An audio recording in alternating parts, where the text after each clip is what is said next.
খবরদার! ও হলো আমার বিয়ে করা বউ। ওর গায়ে কেউ হাত তুলে আমি কিন্তু খবর করে ফেলাবো। এই কি করবি? কি করবি? হ্যাঁ মারবি? মার মার মার।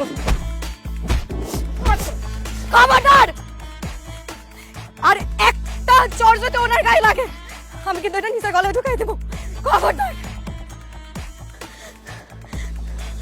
ছোটকাল থেকে আমার পরিবার আমারে বোঝা মনে করে আসছে। আমি জন্মের পর আমার আব্বা চাকরি হারায়, সেই থেকে আমার সংসার অভাব দেখে আসছে। এই যে আমার মা সারাটা জীবন টাকা টাকা টাকা টাকা করে আসছে। আপনারা জিগায় দেখেন কোনোদিন টাকা সুখ পাইছে? কোনোদিন টাকা সুখ পায় নাই। এটাকে তো আমি তো বড় হইছি, লগে লগে কোনো টাকাওয়ালা পোলা দেখলে আমার বিয়ে ঠিক করে দিছে। আপনারা যখন প্রস্তাব নিয়ে আসছেন তখন শুনছে পোলা বিদেশ থাকে, পোলার অনেক টাকা, সাথে সাথে রাজি হয়ে গেছে। এই আমার আম্মা আর আমার ভাই আমার একটা বার জিজ্ঞাসা নাই আমি এই বিয়েতে রাজি কিনা। আর এখন যখন দেখছো আমার স্বামী ধরে টাকা নাই, আমার স্বামী বেকার, আমার আম্মা আর ভাই মিলা আমার আপনার থেকে সিনাই নিতেছে, কি করবা? কাবিনের কটা টাকা পাবা? কাবিনের টাকা পাবা? হ্যাঁ? আর আমার অনুভূতির কোনো মূল্য নাই, আমার স্বভাবের কোনো মূল্য নাই। আপনারা বলেন এই লোকটা আমার এত বড় একটা রোগ, যাইরাও আমার হাতটা ছাড়ে নাই, আমি কেমনে ওনার হাতটা ছাড়ি? আব্বা আব্বা, ছেলে মেয়ে ভালো না হইলে নাকি বাপ্পা ত্যায্য করে দেয়। আজকে আমি তোমাদের অবাধ্য হইয়া অনেক বড় একটা সিদ্ধান্ত নিতেছি আব্বা। আমি আমার সংসার, আমার স্বামীর মায়া চাই আমি কোথাও যাইতে পারবো না আব্বা। আমার যদি ওনার সাথে ভিক্ষা করা লাগে আমি ভিক্ষা করে খাবো আব্বা, কিন্তু আমি কোথাও যাইতে পারবো না ওনারে চাইবো আব্বা। আমারে তুমি মাফ করে দিও। এতে যদি তোমরা আমার ত্যায্যও করে দাও আমার তাতে কিছু আসে যায় না আব্বা। এই টাকার হক তো আমার, আমি আপনার এই টাকা দিলাম, আপনি সবাইরে প্রমাণ করে দেন যে কাউরে যদি সত্যিকারের ভালোবাসেন দুনিয়াতে যত বাধা আসুক না কেন আপনি সামনে আগায় যাইতে পারবেন। আর আমি জানি আপনি পারবেন। তুমি পাশে থাকলে আমি সব পারবো, সব। এই এই শুনি, এই বহুত হইছে, নাটক বন্ধ করে আমার। হ্যাঁ আয়।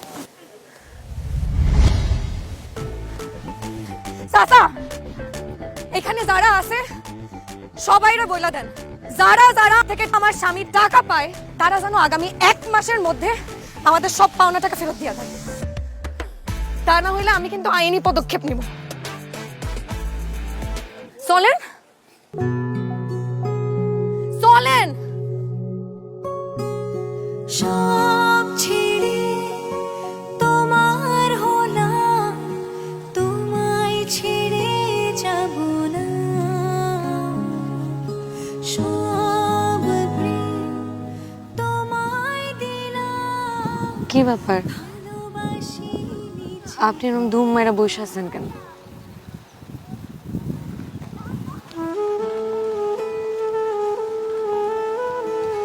বুকটা ধরে দাও, ভয় এখনো দুক দুক করতেছে।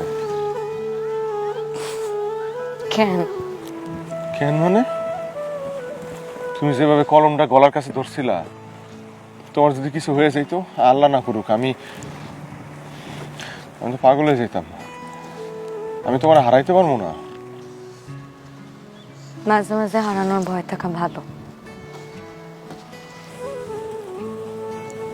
আমি তো দুঃস্বপ্নেও ভাবতে পারি না যে আমি তোমার হারায় ফেলাম না। আপনার কি মনে হয় আমার আপনারে হারানোর ভয় নাই? হারানোর ভয় যদি না থাকতো তাহলে সবার সামনে দিয়া আপনার হাত টাইনা নিয়ে আসতাম না। ভালোবাসা কি খালি মুখে প্রকাশ করার জিনিস? ভালোবাসা আসে অন্তর থেকে। আমি তো মনে করছি আপনি খালি মুখেই ভালোবাসি ভালোবাসি কইতে পারেন, অন্তর দিয়ে অনুভব করতে পারেন না। সেদিন যখন আমাদের তালাকের কথা শুনে না আপনার চোখে পানি চলে আসছিল, তখন আমি বুঝতে পারছি এই আপনি আমার কত ভালোবাসেন। একজন মেয়ে মানুষের চোখ দিয়া পানি বের হওয়া যত সহজ, একজন পুরুষ মানুষের চোখ দিয়া পানি বের হওয়া ততটাই কঠিন। শিউলি, আমি আমার অতীতকৃত কর্মের জন্য দুঃখিত। আমার মাফ করে দাও প্লিজ। ডং, আসেন আমরা দুইজনে মিলা পরিবার পরিকল্পনা করি। এমনই করবা? আচ্ছা, তাইলে আমার একটা কথা আছে। আমার কিন্তু 2টা বাচ্চা লাগবে। 2টা? হ্যাঁ। 2টা মনে একটু কষ্ট হয়ে যাবে তোমার লেগে, তাই না? তাহলে একবারে যদি 2টা হয়ে যায় তাহলে খুব ভালো হয়। তোমারটাও রইলো, আমারটাও রইলো। আরে ভাই, আমি বাচ্চা কাচ্চার কথা কই নাই, আমি কইছি আমাদের পরিবার পরিকল্পনার কথা, আমাদের ভবিষ্যতের কথা। আপনি সামনে ব্যবসা করবেন, কোন জায়গায় নতুন দোকান খুলবেন, আমি এগুলোর কথা কইতেছি। আর এই বছর আমি পরীক্ষা দিইনি, সামনের বছর তো ফেল করছি, সামনের বছর পাশ করতে হবে না।